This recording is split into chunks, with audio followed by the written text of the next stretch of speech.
avec Fréquence Plus. Surprenez votre famille et vos amis grâce au grand chef de Bourgogne-Franche-Comté. Cette semaine, je suis à Meursault, en Côte d'Or, toujours en compagnie du chef Takashi Kinoshita, dans les cuisines du restaurant Les Mûris-Saltiens. Bonjour chef. Bonjour Chali. Aujourd'hui, c'est un des premiers plats. Vous allez proposer un cendre à la moutarde verte estragon. Donc, ce cendre que l'on a choisi, qui vient de la Saône. Oui, tout à fait. C'est un cendre qui est emblématique de plat en bourguignon. Voilà. C'est surtout de spécialité de Monsieur Billu, Monsieur Roiseau, D'accord, c'est des gens que vous avez croisés, que vous avez... Exactement, j'ai travaillé ensemble avec Monsieur Billu pendant 8 ans, donc voilà, j'ai quand même j'ai très bons souvenirs. Donc il y a longtemps que vous êtes en France, vous, alors? Bon, ça fait depuis 2002, ça fait pas 4 ans déjà. Ah oui, quand même. C'est pas mal, ça passe vite. Ah oui, ça passe vite. Moi, j'aime bien. Voilà. Et vous avez aimé la cuisine française à découvrir? Oui, tout à fait, moi je suis très grand fan de cuisine et culture française, ça c'est sûr. Bon, alors comment on choisit son cendre et comment on le travaille? Justement, il y a deux sujets, parce que cendre, quand on fait cuire le cendre, des fois, deux écoles, il y a soit fariné ou soit non fariné. Voilà, le côté pauvre que je parle, c'est pas le côté cher, parce que ça c'est sûr que voilà. Moi je préfère sans farine, parce que j'ai trouvé que c'est mieux, beaucoup plus léger. Après moi j'aime bien un côté aussi, si c'est côté fariné, je mettrai un petit peu de beurre pendant le moment de cuisson, parce que tout au début de cuisson, comme ça va donner une petite croustillant, une petite sucrosité, tout ça, moi j'aime bien. D'accord. Voilà. Alors une fois qu'on a fait ça, oui, exactement, et puis juste bien croustillant, décoloré à côté de pot de cendre, voilà. Et puis à ce moment-là, moi j'ai préparé de sauce à la moutarde verte de Estragon de chez Maison Fallot. D'accord, forcément dans la région personne. Que moi j'aime bien. Bon, exactement. On les goûte même avant si on veut. Et puis en fait, ça c'est pas compliqué, c'est 1, 2, 3. C'est-à-dire? C'est-à-dire 1 de beurre, 2 de volume de l'eau, et puis 3 de moutarde. Ah oui, 3. Alors 1, donc on répète. Oui, un morceau de beurre, voilà.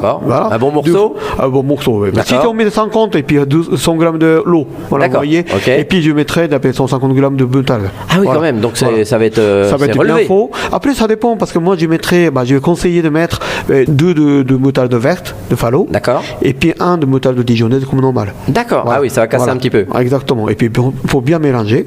C'est prêt. Ah oui, la sauce est prête. Oui, la sauce est prête. Peut-être un petit peu de poivre parce que moi j'aime bien à la fin un petit peu ajouter le poivre qui est un peu relevé. Mais moutarde c'est un peu comme condiment, mais à la fois un ingrédient qui est déjà assaisonné. Vous voyez, donc c'est pas besoin d'ajouter en plus. Déjà des beaux produits matières premières, le beurre doux de qualitatif, beurre de Bresse, pourquoi pas. Et l'eau.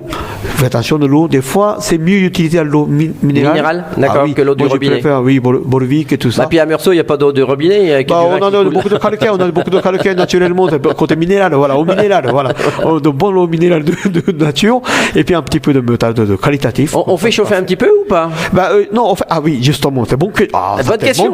J'essaie de suivre quand même. Voilà, parce que normalement, on met un petit glaçage, c'est-à-dire que le beurre et de l'eau à chauffer, bien fondu, chauffé comme ça. C'est la même préparation que le gougère un peu, voilà. Et puis à la fin, hors de four, on a ajouté le moutarde. Et une fois ajouté le moutarde mélangé, on n'a jamais chauffé parce que sinon ça va être amer. Ah oui, le vinaigre va ressortir, tout ça. Exactement. Et puis améthybe, c'est un décomposé de molécules de moutarde. Donc justement pour à la fin, vous inviter à table, à la fin, chauffer le glaçage, ajouter moutarde, mixer, point. Voilà. Très bien. Qu'est-ce qu'on met autour de ça? Quelques petites pommes de terre? Et puis les légumes vapeur, moi j'aime bien les légumes vapeur. Au Japon, on a utilisé beaucoup de légumes vapeur. Oui, c'est ça. Voilà. La vapeur, c'est chez vous. Tout ça, exactement. Bon, très bien. Voilà. Merci chef, merci Takashi Kinoshita, ici dans les cuisines du restaurant Les Mûris-Saltiens à Meursault, en Côte d'Or. Vous le savez, vous aussi, cette semaine, vous pouvez gagner votre menu pour 2 au restaurant Les Mûris-Saltiens. Vous envoyez le mot papille par SMS dès maintenant au 7 14 15. Papille au 7 14 15. Alors, bonne chance à tous. Pour le prochain épisode, cette fois-ci, on va se retrouver avec une joue de bœuf braisée. Et d'ici là, chouchoutez vos papilles. Chaque semaine, découvrez les meilleures recettes des grands chefs de Bourgogne-Franche-Comté. Du lundi au vendredi, à 5h30, 11h30 et 19h30, chouchoutez vos papilles. Fréquence Plus.